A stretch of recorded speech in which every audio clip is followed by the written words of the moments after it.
How does psychology explain people's inaction? I should think about myself, I should think about my family, I should think about my future. If only I don't feel worse, how will this affect me? What will happen to me if I interfere? What if he won't love me? But are you loved now? Yeah, I love now. For years, people can remain in some abusive relationships, in conflict, exhausting relationships, but do not terminate them. Let's look at what's happening in the world. Either we will die out or we will do something. Nowadays, most people in society have turned into bystanders. Why do anything if you can do nothing? We are not just on the verge of a nuclear war. We can face complete destruction of all humanity and the planet due to climate threat.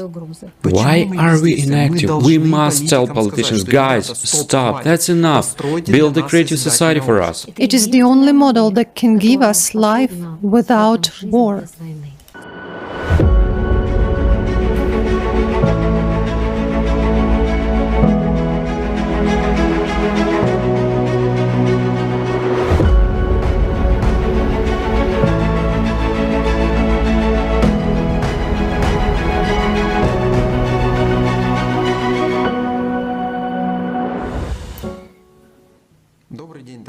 Hello, dear friends.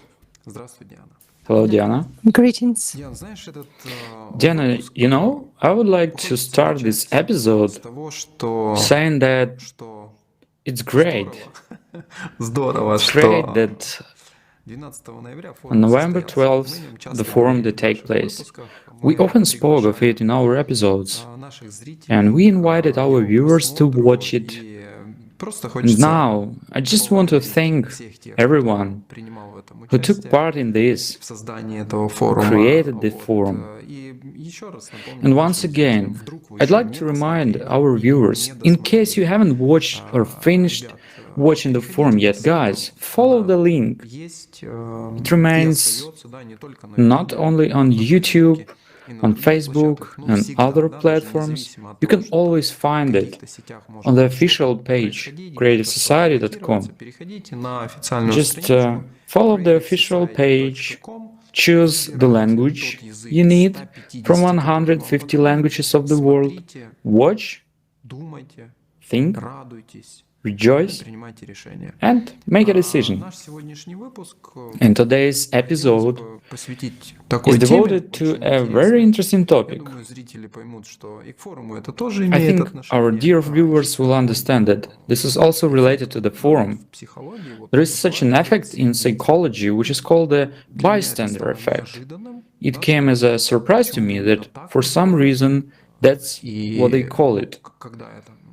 And when I started to dig into it and to understand it, I was surprised to learn that this phenomenon has been studied and has been studied for a quite long time by researchers from different countries.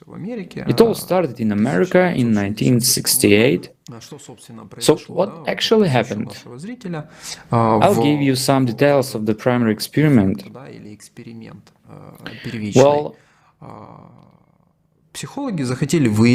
psychologists wanted to find out why people do not intervene in some extraordinary or emergency situations.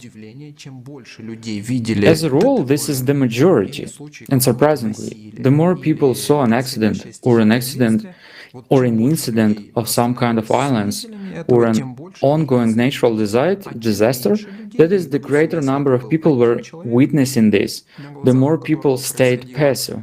While the fewer people, or let's say if it was one person who witnessed an accident or something else, then he quickly started acting and getting involved into the process. He began to provide help, call emergency services, etc. Thus, researchers began to investigate this effect. And what really surprised me was the percentage. As soon as there were more people, the percentage of those who stayed inactive was growing. Let's say if there were 5 people, then 40% stayed passive. That is, 2 out of people didn't intervene. They were just watching, while 3 people out of those 5 gave assistance.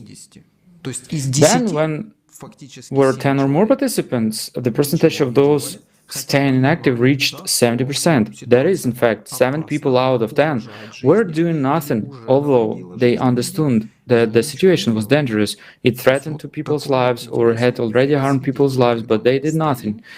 That's what the bystander effect is about. When we stand and watch, according to experts, we hope that someone else, not us, will intervene, will start helping. We think like I'm either incompetent or cannot provide appropriate assistance, or that my help is not needed at all, or that will fix it without me, and in general it stresses me out. So I'd better go home. This is my impression of this bystander effect. Well, what is most interesting is that this bystander effect has gained insane mass character in our time. I think it has even exceeded 70%. Alexander, this is really a very interesting experiment. And the first question I personally have when I read about these experiments, why do psychologists actually conduct them? To convince us of something or warn us. What do these experiments help us with? You familiarized yourself with this experiment. How did it help you personally? It did inspire me. Well, I realized that probably in some emergency situation, it's better when there is one bystander than 10. Then the chance that I will get help is higher then. Indeed, I specifically took excerpts from various articles that describe this experiment. And actually, I was personally puzzled by the way this information is presented, the way the experiment is described, and the form in which it is available to a wide audience. Let's consider together just a couple of short paragraphs. This experiment will enable researchers to conclude that the behavior of people in such a situation, they mean a situation where they observe that someone is in trouble, may be due to the so-called diffusion of responsibility. And this diffusion of responsibility makes a person think that in a large group of people there will always be someone who can help the victim, which means that he himself can remain an outside observer. In other words, you can see that there is certain kind of a justification. It turns out that everything is fine with me. This cruel manifestation of my attitude towards another person is kind of fine. There is some kind of a diffusion of responsibility, but isn't clear to us, to any person, that if someone is in trouble near us, if a person is screaming and calling for help, we need to help him, right? And even the first reaction, inner impetus, when you happen to witness someone in trouble, what do you want to do? To rush and help, right? You feel an impulse inside of you. What is there to think about at such a moment? The only thing is, for example, when we witness some kind of violent actions against another person, it's clear that you need to reasonably estimate your strengths in order to help. If you understand that you cannot help with an assaulter or a criminal or hooligan, then at least you need to quickly call the police, right? Call the neighbors, call someone else for help. Or you can just start screaming loudly, do something, but do not remain indifferent. Is this some rocket science? Do we really need to have some special science to help us understand this? Is this obvious? If we do not intervene and do not provide assistance to a person who finds himself in difficult situations that threatens his life and health, and we do not give help, we do not respond to this, this is inhumane. Isn't this obvious? And it doesn't matter which excuse of our inaction we agreed in our heads. We anyway understand that we acted inhumanely. Inhumane. Even this term, diffusion of responsibility, once again makes me think that psychology is engaged in justifying inhumanity and finding some beautiful names for it, Exactly, yes. You understand how many of these excuses we have. in our head. This voice in our head copes with this rather perfectly, but it turns out that science also helps us to find excuses for our cruelty towards other people. After all, the mechanism is not uncovered. Why a person acts this way? I would understand that this point would be explained, but science just gives us a simple explanation. There is certain diffusion of responsibility that makes you think so. But let's just figure this out. What actually makes people behave and act this way? Since we have already touched on this subject. In this regard, it is interesting for me to read such comments. People actually write them themselves. And you already commented on this. Why they didn't start acting? Why didn't help? Someone thought that he wasn't qualified enough. He was incapable of helping. For example, he maybe needed the help of a physician, somebody more qualified. Someone else was afraid of legal liability because he might do something wrong or cause harm. But what is this? All these are thoughts. Someone has a thought in his head. What if I am attacked? So there is a natural fear. And observer effect, as you call it, it is also called a bystander effect or an effect of cognitive distortion, which is even more interesting, you know? What is cognitive? It's psychic, mental. It is, first of all, a distortion which is in the field of thinking. It's how a situation is observed, how it is interpreted in your mind. These are basically thoughts which arise in your head when you observe a situation. Because if we look at what actually stopped these people, a thought, of course. The thought that I am not capable, I'm scared, I might not be able to handle the situation, I'm just lazy, I don't want to participate. I have no time. Yes, of course. But people were stopped by a thought. But what is thought and thinking? It's a manifestation of the work of consciousness, right? For instance, you know what else I was interested in? That's how this experiment is also described. From time to time, in large groups of people, there are incidents, and a person becomes a victim of an accident or even a murder without receiving any help. Why does this happen? Are we people so cruel? But it's the whole fault is with the bystander effect. Of course it is. Yes, it is called the Genovese effect, named after its most famous victim. I also want to draw your attention to this point. What does it mean from time to time? And what is this most famous victim? Hasn't everyone encountered such situations in his life? Doesn't we become these bystanders? Doesn't each of us witness how our neighbors scream behind the wall, screams of children are heard, sounds of hits or blows? We understand that something terrible, violence is happening behind the wall, which we should have interfered in.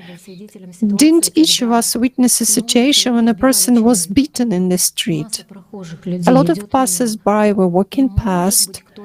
Maybe someone stopped, but the majority just continues to go by, not even turning their heads in the direction of the situation. Listen, but even the very fact of how people are taught to ask for help, right? After all, it has long been known that if you want someone to come to your rescue, I mean someone attacked you or something happened, especially at night, never shout, save or help me, shout, fire. That is, even this fact says to people, guys, whatever happens to you, no one will help you. Alexander, do you know why? People often say that it happens from time to time. It can happen many, many times. Everyone hears some shouts in his yard. Don't we hear this? Some screams, some fighting noises, and somebody is calling for help. Somebody is in danger. And the first words we hear from people's mouths is, help me, please. We hear screams and we understand that something is happening. But how do most people react? They close the curtains more tightly, turn their faces to the wall, cover their ears. Exactly. They go on having a dinner, watching TV, and what thoughts they have in their minds. I'm so sick of those hooligans. I wish someone would call the police, and even when your hand reaches out to call the police, what thoughts arise? Oh, I won't go through anyway. And this actually, they will drag me as a By the witness. time they arrive, it will be over. Yes, sure. It's no use, or they will drag me as a witness, and God forbid, those hooligans. They'll find out it's me. Yes, it is scary to walk in the street later on, and that's the most repulsive thoughts. The only thing that stops people in such situation is thoughts, a thought. And if we look at those thoughts, they are very selfish. When I have read and listened to people's stories when they got into such situations, there was always a thought about oneself. I wish I would not. I would be hurt. What will happen to me if I interfere? But never anyone has a thought about the person who is suffering at that moment. What's about him? Never. It's an interesting point, isn't it? What kind of selfish thoughts are they that stop us? So I would say as follows. If we talk about why we really act inhumanely, we actually act inhumanely every time when we believe those thoughts in our head and follow them. We agree with some thoughts in our head. It is always this way. And if we understand that thoughts are a manifestation of the work of consciousness, we know that, then we can say that every time consciousness stops us, the beast in each of us. A human has a dual nature, in fact. He has personality and the soul. And this is the spiritual component of every human being. And exactly the personality has a connection with the soul. Thanks to this connection, it has a connection with God. And it is solely connection with God that makes each of us capable of love. Thanks to this connection with God, we are capable of being a human. We can love, we can have mercy, we are capable of sympathy, of helping. We can forget about ourselves and come to the aid of another person without thinking of our own comfort for the good of someone else. It is thanks to this connection with God, that each of us understands the value of life. But in every one of us, there is also an animal part, body and consciousness. And consciousness, human consciousness, is that real terrible beast that pushes us to do inhumane things. If we look at the process we're talking about now, there's always that primary message. When you see a person sitting or lying or just walking by, you realize that something is wrong with him, and you clearly identify this message to come up to him, to find out what's wrong. And then it starts like, you're going to bother him, maybe this man has just had too much drink, he's been lying here for a while in this condition, what are you going to do?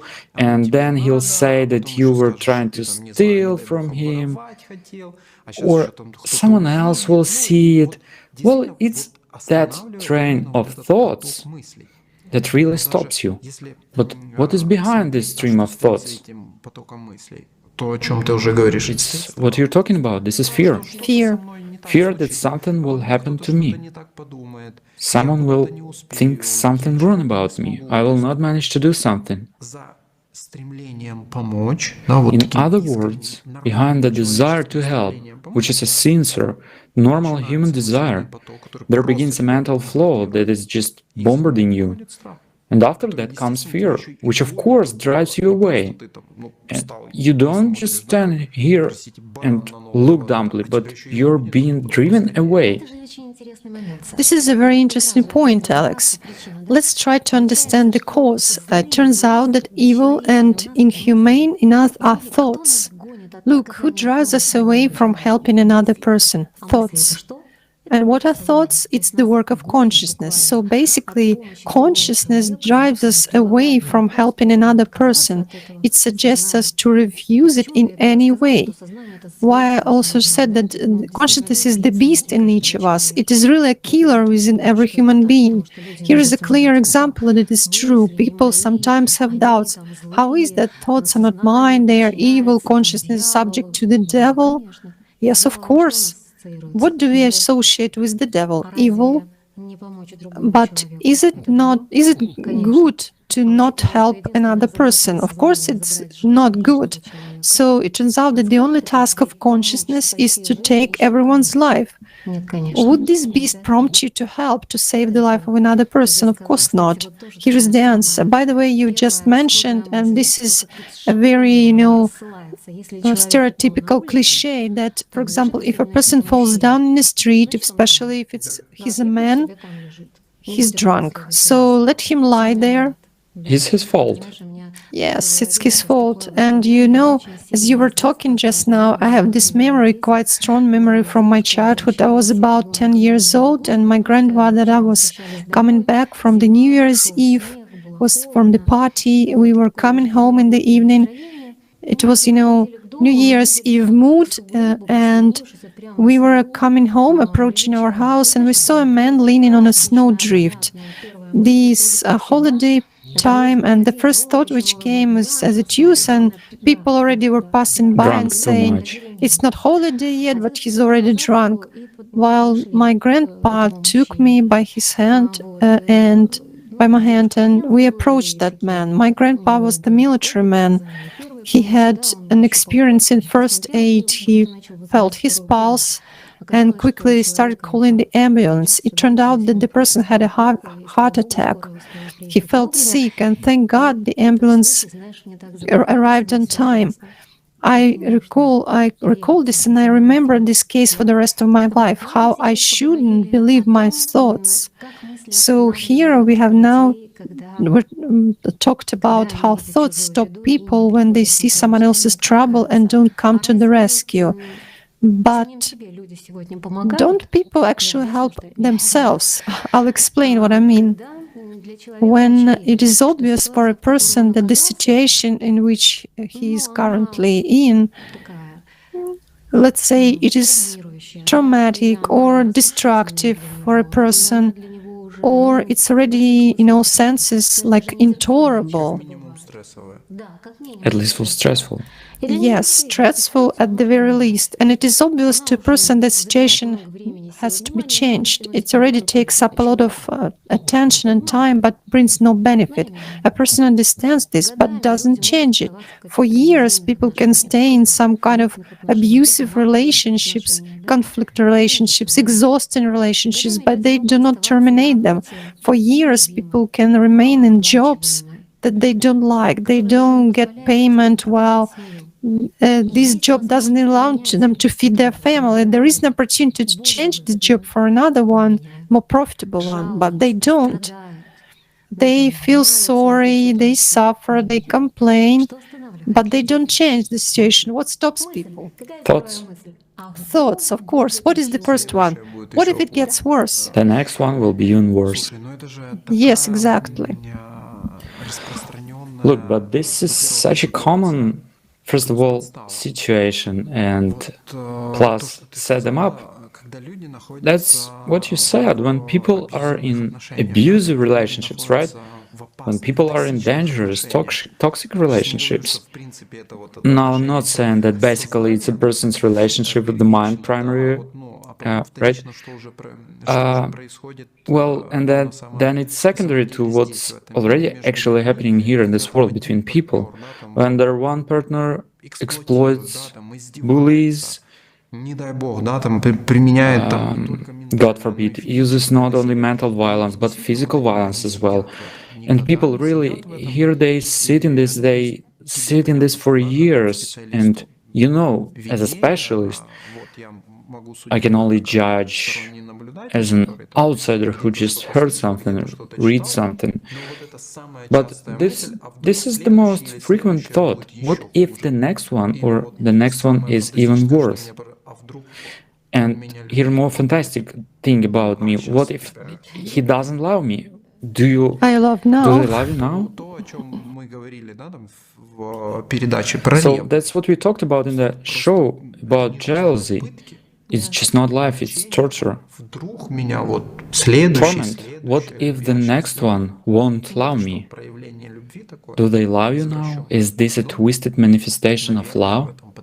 Well, I guess in this consumerist format, even love can be perverted in this way and considered the norm, which in principle psychology does, and somehow again it tries very hard to explain this from a scientific point of view. Then it imposes this witness effect on us, explaining our suicidal inaction. I believe that in today's realities it is purely suicidal inaction, and no matter how you explain it, affect, non-affect percentages, and the like. But guys, the outcome will be the same in this relationship. Either you'll kill each other, right? Or again, let's look at what's going on in the world. Exactly Of the same. course. Either we will die or do something. You know, these thoughts also have another peculiarity, as you said, Sasha, thoughts that stop people in any situation, in relation to someone, to themselves, or to another person, but it is always thoughts that cause what? Fear. How psychology explains people's inaction as a lack of initiative in certain situations where it would seem that it should be already manifested. And everyone actually understands that fear is the key point. Fear stops people the most, right? It stops any action. And it doesn't matter what kind of fear it is. It can be fear of loneliness. Fear of loneliness. My partner will leave me or I will leave him. What if I am left alone? For me, it's better to be alone than to be beaten up every day, to have everything taken away from your house when you're insulted and so on. Fear. So, or it can be a fear of changes, something that we already talked about. What if it gets worse? A fear of failure. A person may have a very great project, but he hesitates to present it to his company. What if it doesn't bring the benefits to the company which I hope for? So these are absurd things. How many of these fears? But anyway, there is fear. Yet the cause of fear is not identified, in fact, the true cause. So most people in our society nowadays live in this emotion of fear. They are afraid of something, but they don't understand what it is. They don't even realize what they're fear of. Well, psychology has been trying to deal with these causes for centuries, but it cannot. But if we approach the understanding of these causes in a different way, look at our question, why are people inactive, right? Let's look at the algorithms for the formation of any action. Maybe some distortions or violations occur, and then we'll understand at what stage it happened, and we can correct it. It is interesting that the algorithm for action A promising statement from a specialist. All right, yes. Now we look how it works. I'm interested in something different. The algorithm for an action actually should be fundamental to the work of any psychologist or psychiatrist. After all, most of the problems which people come to us with and which we try to help them with are actually related to correcting wrong, untimely, or uncontrolled actions. But there is no clear and understandable algorithm, and an impression arises that science kind of skips over this topic. Nonetheless, if we follow the chain of how human actions are formed under the control of consciousness, it becomes very simple, easy, and understandable. So I will go through this algorithm one more time. We talk about it a lot, but I actually enjoy as a specialist. When I first became familiar with this algorithm, I experienced it firsthand. I think that the algorithm itself is already a huge, huge gift. So, any human action begins with an image that appears in our head. It may be an image of a person, a picture of some situation, a place where we are going to go, or where a person was once. It doesn't matter. But everything begins with a picture. If a person lingers on it with his attention, then thoughts arise corresponding to that picture. Those thoughts may be different, like happy, uplifting, or maybe frightening. They may be quite harsh, aggressive, accusing, whatever. But one way or another, because of any situation, any image in any situation can be interpreted in different ways. If a person continues to pay attention to their thoughts, then emotions appear, and only then emotions appear as a consequence of thoughts which he paid attention to. If a person is drawn to those emotions, he gets reactions in his body. What does it mean a person is drawn into emotion? His certain centers in his brain become active, the chemistry in the body begins to work, and of course there are reactions, like if a person experiences the emotion of fear, then those hormones are released which provoke an increase in heart rate, cold extremities, tremors in the arms and legs, pain everywhere in the back, in the head, abdominal cramps, and so on. Anything. It's just for understanding of what reactions can be. And only afterwards a person performs the action which he actually accepted as a thought in his head. But then again, he can give up this action at least at the last minute if he takes another thought, if he has time. This is how human actions are formed under the control of consciousness, and actually 99% of people on our planet perform actions under the control of consciousness. So, an emotion, while fear is an emotion, fear is always a consequence of thoughts, and it's a function of consciousness. Personality has no function of fear, while we, as I said, every person, those who we are, our real selves, is personality, so we, friends, do not have the function of fear. And what is emotion?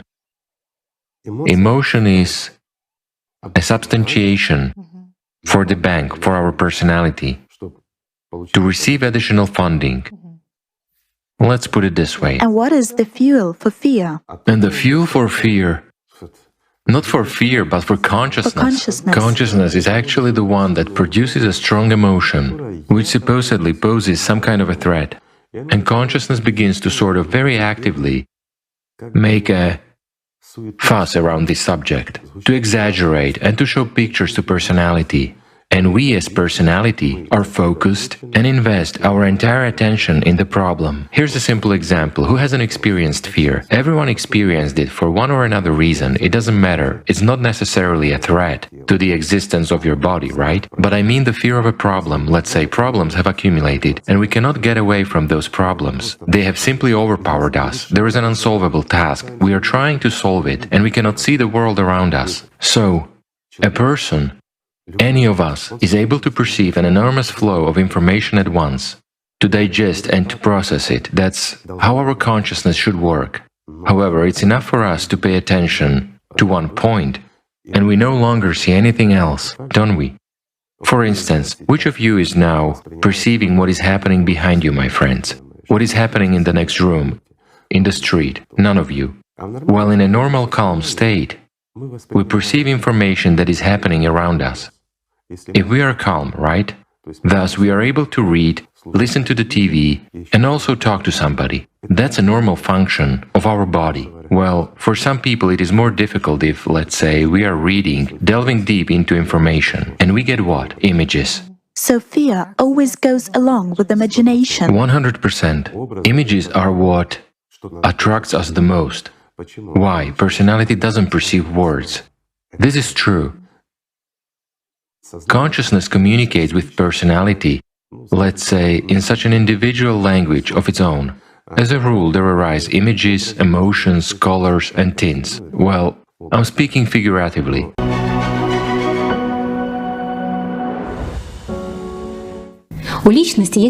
Personality has one function, control of attention. So personality just chooses where to invest attention, whether or not to invest attention in some thoughts, or it directs attention to the soul and then completely escapes from fear. That's it. And this is what we have to understand. Then it becomes clear to us that when a person experiences fear, when he is inactive, consciousness dominates him. He is in power of this beast. And this is the proper explanation of what is happening to a person. And then, another important question arises. What has to be done in order to escape from the power of this beast? How can I get back to being a normal, humane, true human being? That's it, and then everything changes at once. Well, when you know this algorithm, the answer is obvious. Right.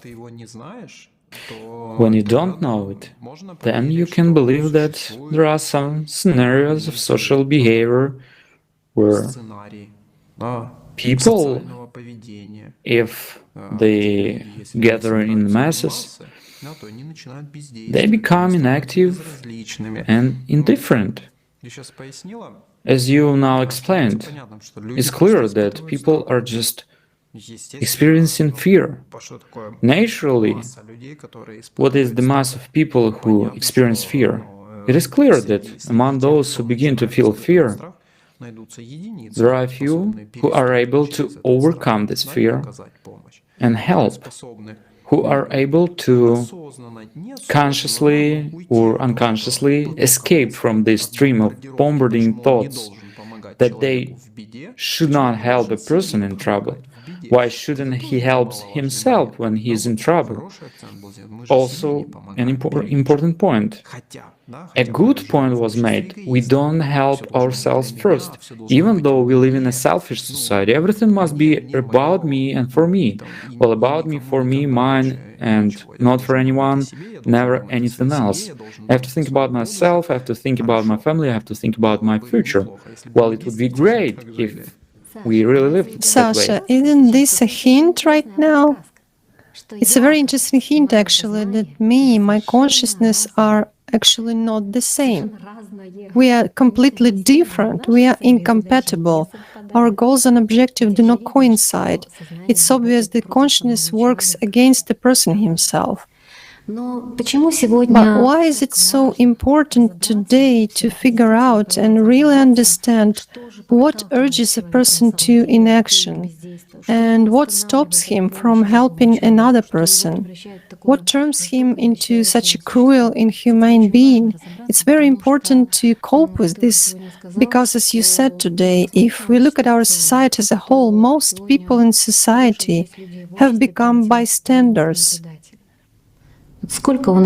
How much violence we have in the world every minute over children, the elderly people, women and men.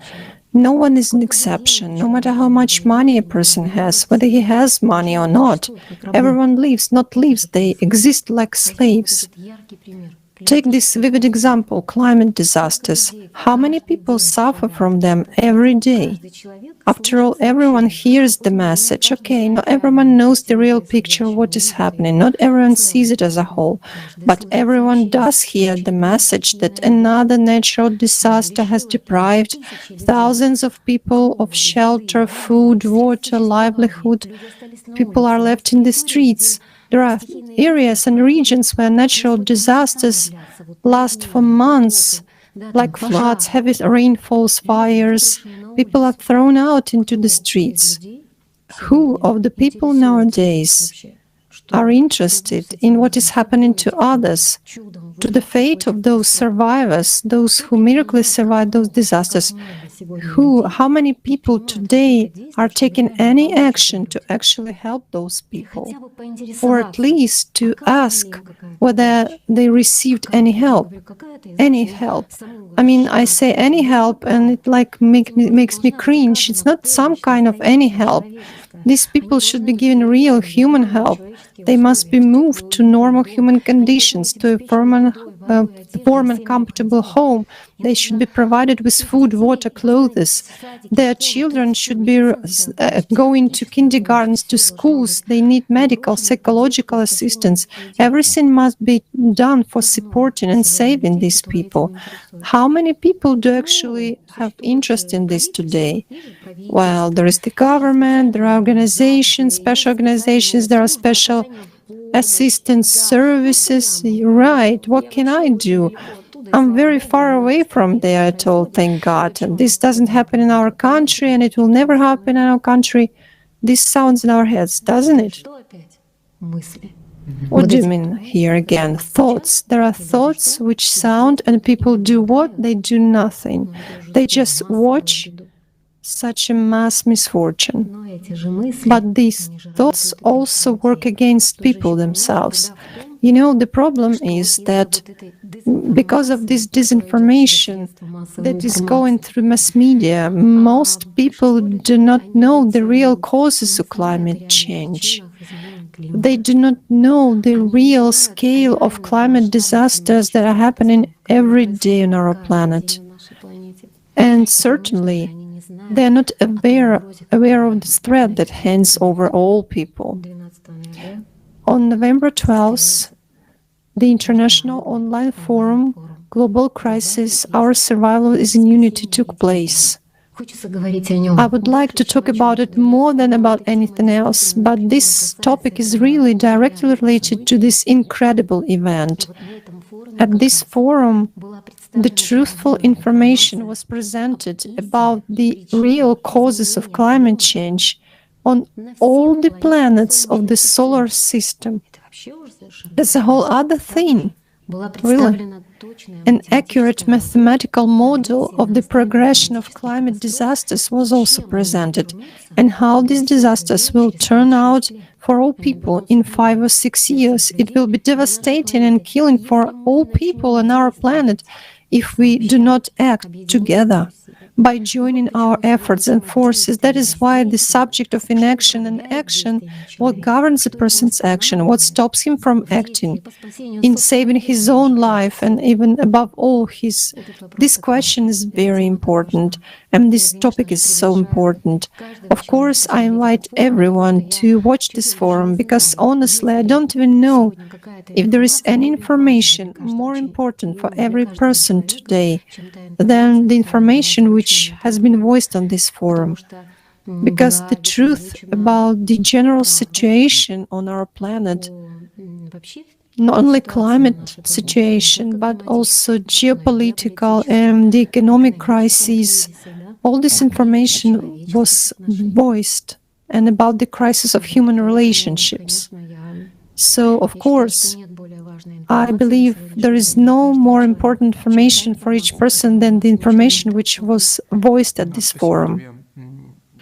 Yeah, thank you for that emphasis on this forum and about the importance of watching it. And as we said at the beginning, actually, why is the topic of action and inaction so important today?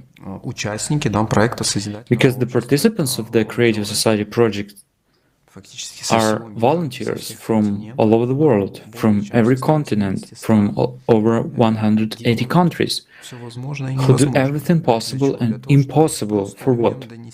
Just to tell people what's going on, what's happening. And okay, fine. Today it's hundreds of thousands of people, millions of people who know this information. But we need billions to know it. We need billions to start doing it. We need billions to start talking about it. We need billions to start finding out, spreading this information. We need billions to know that we have a way out today. Because then we will even unite the hands of the same politicians, we hope. Then they will understand that something can be done. They are scared today. They're scared like those bystanders to tell people something because it will cause panic and because they don't know what to do. Excuse me, but in this forum, this is not the first forum where solutions were voiced. In this forum, it was vividly and colorfully shown how we can implement the creative society. How beautiful, amazing, and fantastic our future seems to be. Looking at all this, it seems like you can't wait for it to happen, guys. It's already time. Everybody has an urgent need to live like human beings, to live normally and in excellent conditions, in good, comfortable relationships with the whole world. Absolutely with everything, without the threat of famine, without the threat of war, without the threat of some economic collapse, and most importantly, without the threat of climate. Even the fact that you said the media doesn't show the real picture, they just don't talk about it. Guys, excuse me. The year 2022 was a flood in Pakistan with 33 million people affected. What is 30 million today? This is the population of Hungary and Czech Republic. Where to relocate the population of Hungary and the Czech Republic in the current conditions? Where to? People used to live well. People are accustomed to live in the normal conditions. Eat well, dress warm, go to school, work, pay taxes, and provide work and economy. And then, boom! And these two countries stop working. And how will this affect the rest of us? How will this affect Europe? How it will affect other countries? And it's clear that no one wants to talk about this today because they're not ready to offer something appropriate. And here, in the forum, specific solutions and concrete steps have been proposed. But you see, this is about our personal responsibility. And why are we inactive? We have to tell the politicians, guys, stop, enough, build the creative society for us. We want to live in the creative society. We want our lives to be safe. We want the normal future. We want our kids to be happy and have a future, not those 5 or 6 years. We want that. Do it for us. And when billions claim it, politicians will realize that they have people's support, and then they are ready to act. And this is not because of someone's orders, justifying wars and some cunning scenarios, justifying the same artificial famine and so on. They will act in the name of the people and for the sake of the people. That is what they came for. That is what politics is all about, to provide for people, meet their needs, and serve them. And we are inactive. Naturally, if the masses are inactive, well, they will also be inactive. Why do something if you can do nothing? Thank you, Sasha. It's a very good emphasis because the bystander effect or outsider effect, it's about two important things, inaction and shifting responsibility. These are very closely related concepts, so to speak. Why? Why do we keep shifting responsibility onto someone? We should cope with this. We should also deal with it. Actually, all of us have huge experience of an unfortunate result of such shifting responsibility of our lives or the life of our society on a few people. The result of this shifting of responsibility for 6,000 years is that we are on the verge of a nuclear war. This is a total deadlock. We are not just on the verge of a nuclear war. We are actually facing complete destruction of all humanity and the planet due to the climate threat. And most people don't even know about this. This is the result of this shift in responsibility. Yet most people are already mourning. In this society, they suffer because they are tired. They are tired of war, economic crises, unpredictability, and insecurity. Everyone dreams of free health care and education. Everyone dreams of that their food, clothes, and shelter are basic needs which should be satisfied for everyone without any payment. They should be given to a person by birthright. And this was also mentioned at the forum. Indeed, this is the most impressive and the most joyful moment of this forum. It's the presentation of an alternative model of society, the creative society. And it wasn't just presented, but it was described in detail.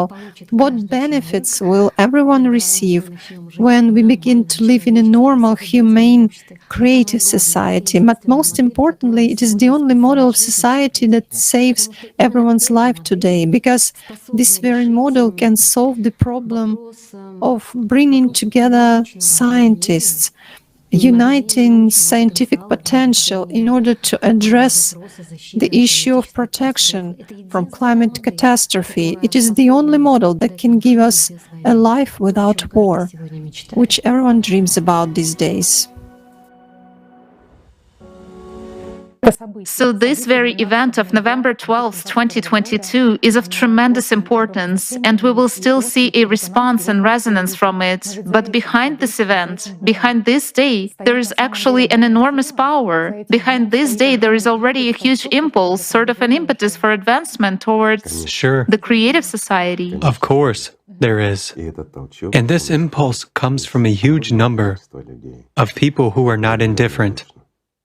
And they have shown their humaneness. You know, I would like to sincerely thank all people who were involved and took an active part within their ability, directly or indirectly. But everyone who made this form possible, the form is really remarkable, friends. And I'd like to say that, as of today, this is really the first step. We have actually taken the first step on the first stair of the ladder that leads humanity to the creative society. So thank you all very much. Everyone did their best. I understand that it was hard. I understand that issues arose. I understand that we couldn't say many things, even what we wanted to say. But you have to agree, friends. For the first time, we openly and honestly said a whole lot, calling things by their proper names. Yes, we had been telling the truth before as well, but it was the first time we told it in such a scope and for everyone. It's a very good example for sane, intelligent people of what society, our human society, should be like. It should be open and honest.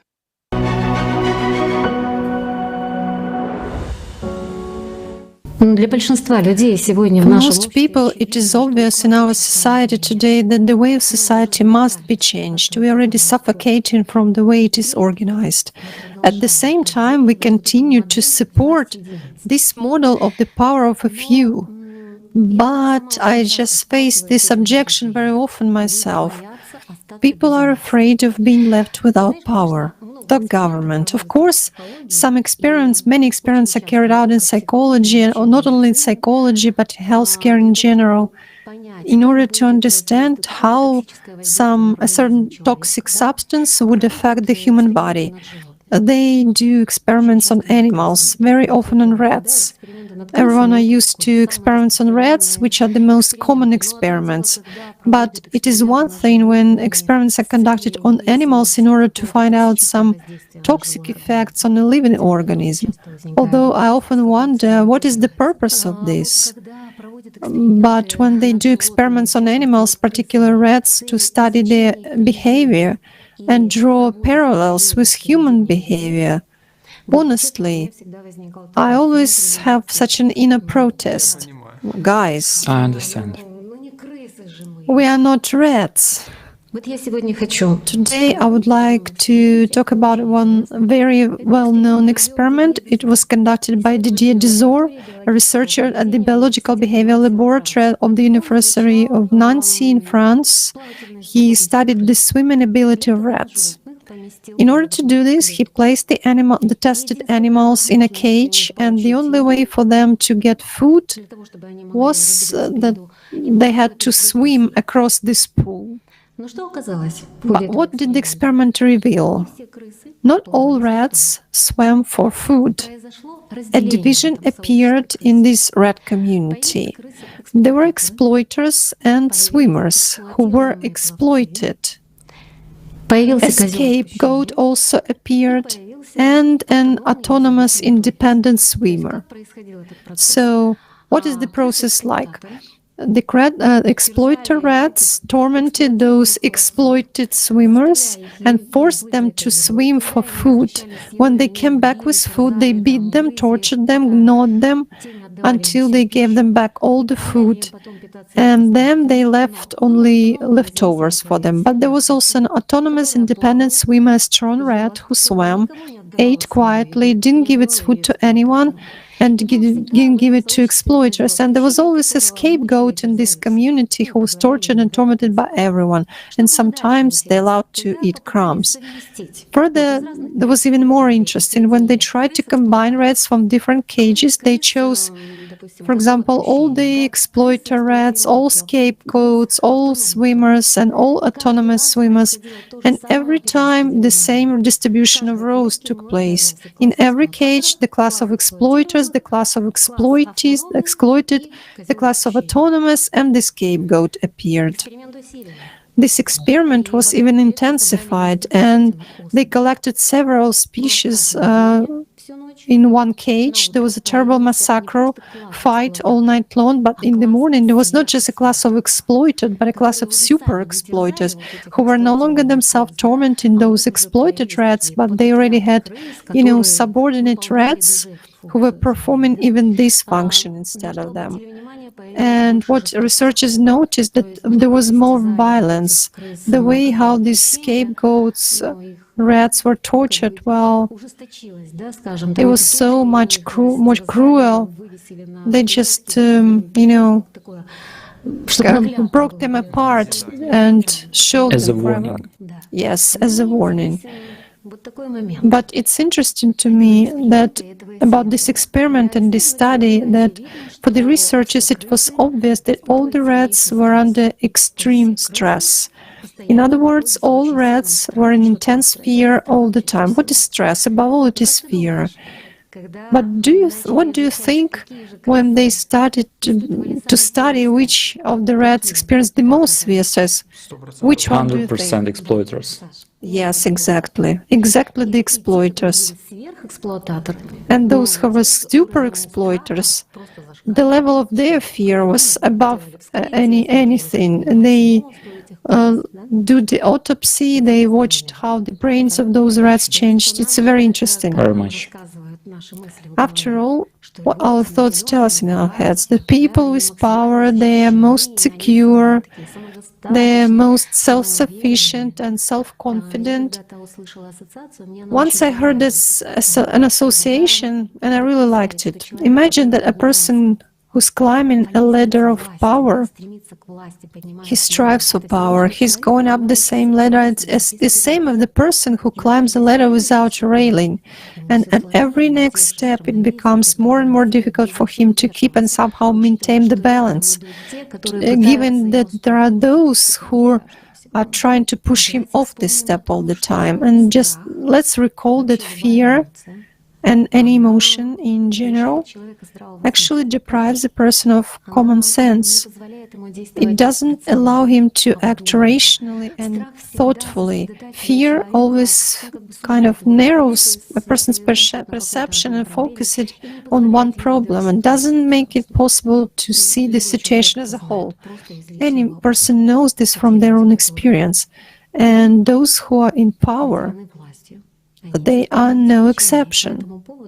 So there are very interesting insights and conclusions which I would like to share. Basically, there have been many studies on the behavior of people who were in power and how brains change when they work in power. Actually, there are many studies like this, but now I will share just two very interesting findings.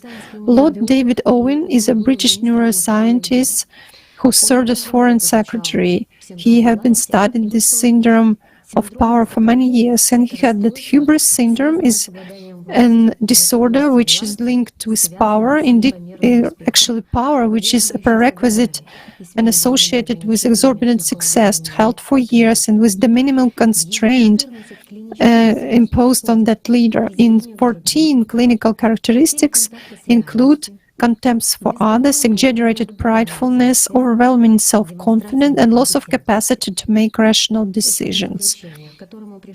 Another conclusion, which was made by Decha Keltler, professor of psychology at the University of California in Berkeley, came to another conclusion. He spent 20 years studying people in power, their behavior, and what changes occur in their brains. The following conclusions: they can end up acting as if they have suffered a traumatic brain injury. They became more impulsive, less aware of risks, and what is even worse, they lost the ability to put themselves in other people's shoes and understand other perspectives. Now let's compare the observations of these researchers with the results of the experiments with rats. Since it's a human behavior, it's really bitter to realize this, but if we honestly look at how the human community exists today, the analogy is obvious, unfortunately. And by the way, one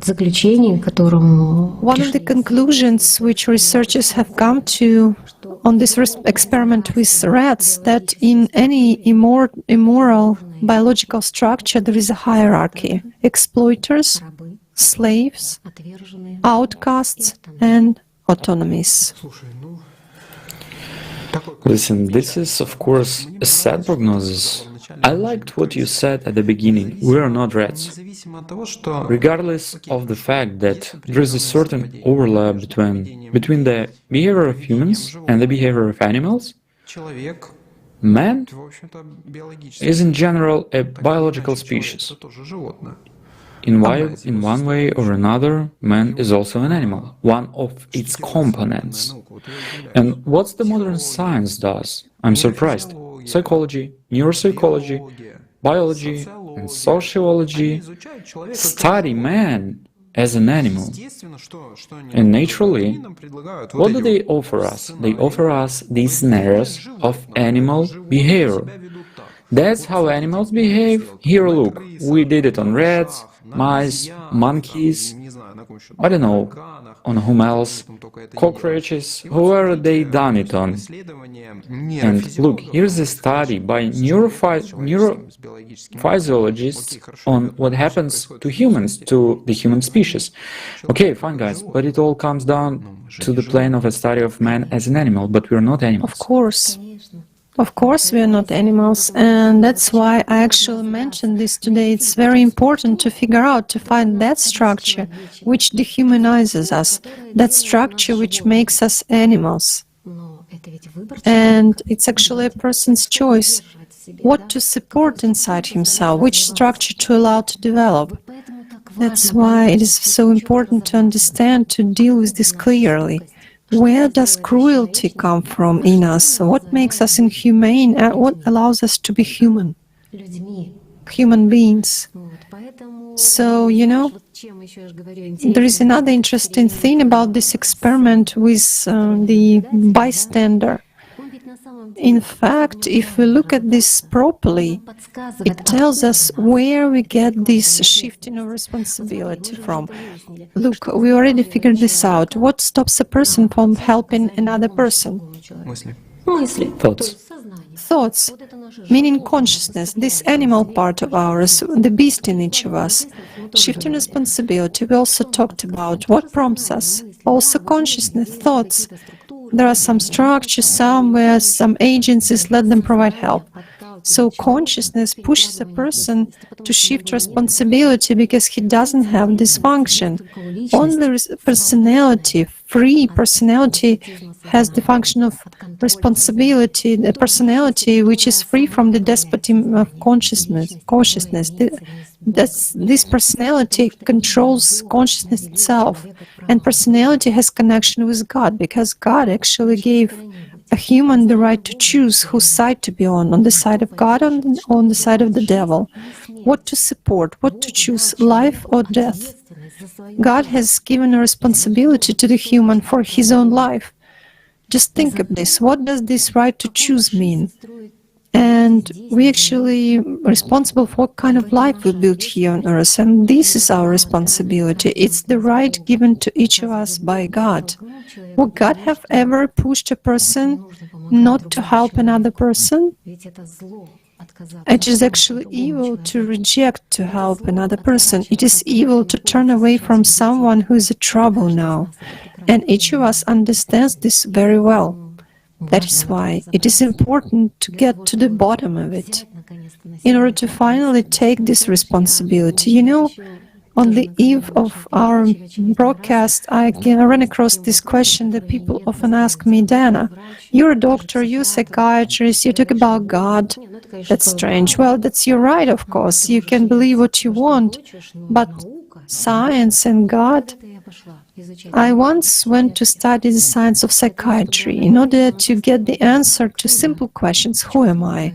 What is the meaning of my life? Simply human life. How do I become happy? Just learn how to manage my state. I've been studying this science for years, for many years. I've been watching for years how this science doesn't answer any of people's questions, how it doesn't help people. But I know that in those moments, minutes of, some despair, helplessness, when you're really trying to grasp at anything, I didn't grasp at the science. I turned to God. I didn't know Him. I just believed that He exists. There should be this higher goodness and His higher wisdom. It just doesn't make sense if He does not exist. That was obvious to me. And now, today, I know that He exists. That's why.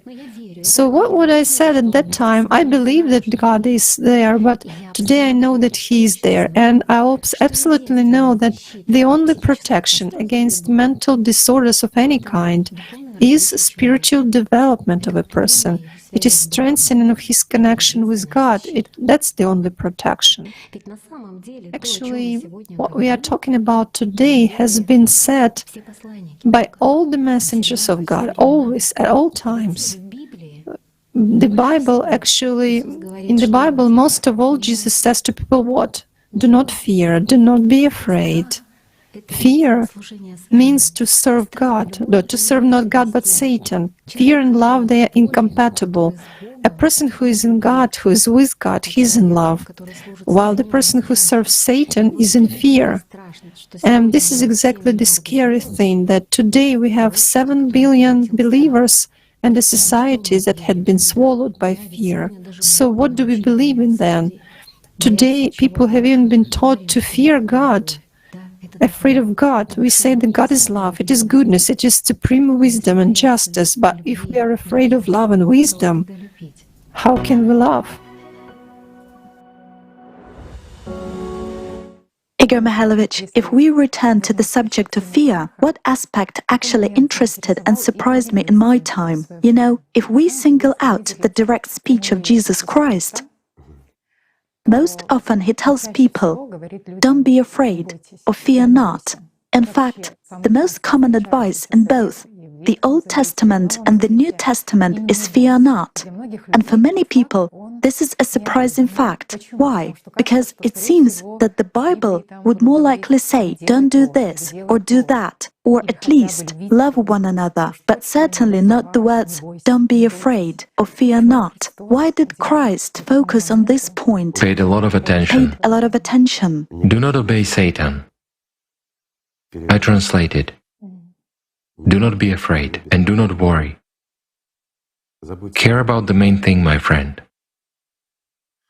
Then everything will be fine. Fear not. Do not waste the power that was given to you for saving yourself and gaining life on mortal things. On games of your consciousness, you shouldn't do that.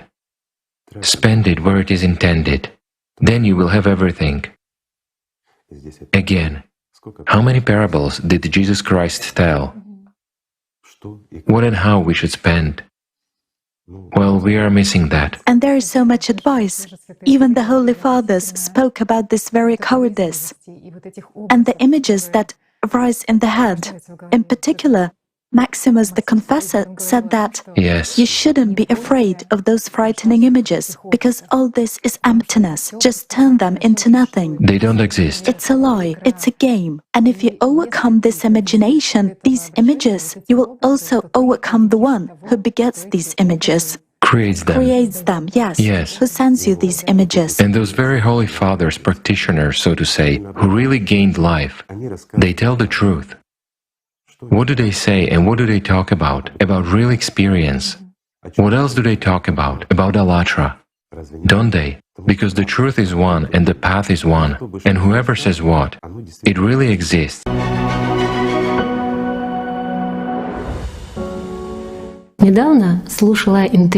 Recently, I listened to an interview with one colleague of mine. He's a forensic medical expert. When he was asked, "Do you believe in God?" he said, "Of course. I don't even doubt that He is there." If you meet even one physician who does believe in God, he's not a physician. A physician has to be a thinking person. Even if you just study this biological machine, the body, how it works, and study it conscientiously, it's impossible to keep believing in Darwin's theory. It's just impossible, he said. He said, I listened to interviews with neurosurgeons, and all colleagues believe in God. I also listened to interviews and these neurosurgeons who had the same arguments. They say that if there is a neurosurgeon who does believe in God, he's not a neurosurgeon. So I have a reciprocal question to those people who could ask me, Dan, you're a psychiatrist, but you're talking about God, why? Why not? Why are icons in every professor's office? We already have icons in our surgery rooms. We believe in God, each of us, but people think God and science are incompatible. No, God is the real science. It's the only major science that we need to learn how to come to God, to get to know God. This is the most important science. Without this science, we cannot understand anything, and we won't come to any science. So, for me, for example, everything is quite understandable and clear when we say that the devil is evil, and we observe how our consciousness works, how we see that what kind of evil, kind of inhumanity it pushes a person to. So who controls a person's consciousness? If we understand, we feel, we know, each of us knows how to act, but we do otherwise. If we understand that God is love, but we act contrary to love, the answers are actually self-obvious. So let's recall what the prophets told us. Let's recall how many times Jesus said, do not be afraid, which means do not serve Satan. Good words, and the precepts of the prophets are good, especially when you understand that they bequeathed us the creative society, and that now is the time when it's time to put these precepts into reality. And you know, we had an interesting conversation. It was unexpected, wasn't it? For some reason, I was sure that we were going to dig into these mechanisms, how we were going to figure out this inaction, these weaknesses, and so forth. But really, when you turn to the true knowledge, the knowledge of Allatra, you realize how simple everything is. There are algorithms, there is an understanding of who is who, there is an understanding of what is human, and most importantly, in all of this, what is life. And then it is clear why people are acting, why they want the creative society to be realized. And you know, I have a question for our viewers. Yeah? Guys, please tell me, whether or not you realize the complexity and simplicity of the situation that is now happening in the world, answer honestly. And it would be wonderful if you could write your answers in the comments under this episode. What helps you to act? That's it for you personally, for your life to be happy, for your life to be safe, for your children to have a good, normal, human future. Write about it. Here, let each of you answer it. And I think this will be very good material for our joint study. And it will also be a very good stimulus for those who are now in the position of witnesses to understand that this is not difficult to take this step, that everyone is capable of it, because in every person there is a soul. It is the main engine which is capable of making evolutions.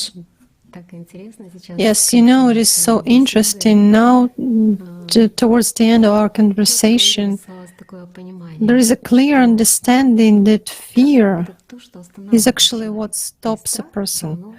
So, fear equals inaction. And when are we always acting? From love.